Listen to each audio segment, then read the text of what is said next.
Kulay puti na naman ang paligid dahil may snowstorm. Dito sa nilalakaran ko, wala pang naglakad kahit isa. Ako pa lang. Kaya magandang lakaran.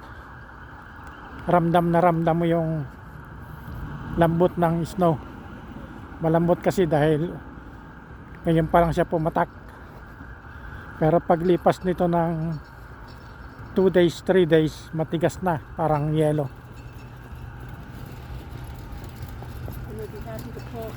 Kung bago ka pa lang sa aking namanood na aking video, paki-like, share and subscribe na din.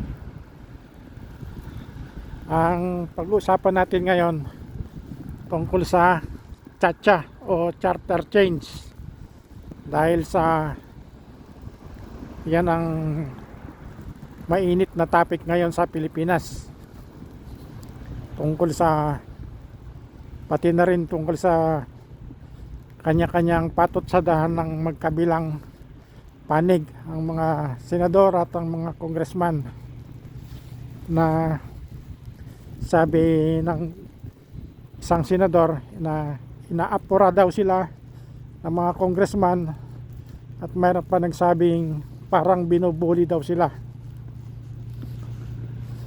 Ngayon, paano kaya may iiwasan ng pag nalumala ang hidwaan ng dalawang to? Pero kung halimbawang ako ang presidente ng Pilipinas, mapatawag ko ang magkabilang panig at mapipirmahin sa isang kasulatan na ang aamyendahan lang ay ang economic provision. At kung sino man ng senador o congressman ang magsingit ng o mag-propose ng amyenda sa ibang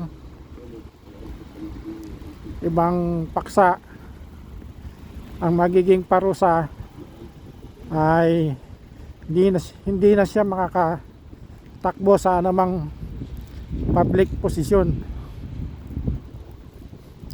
para maiwasan ng singit-singit na kung ano-ano.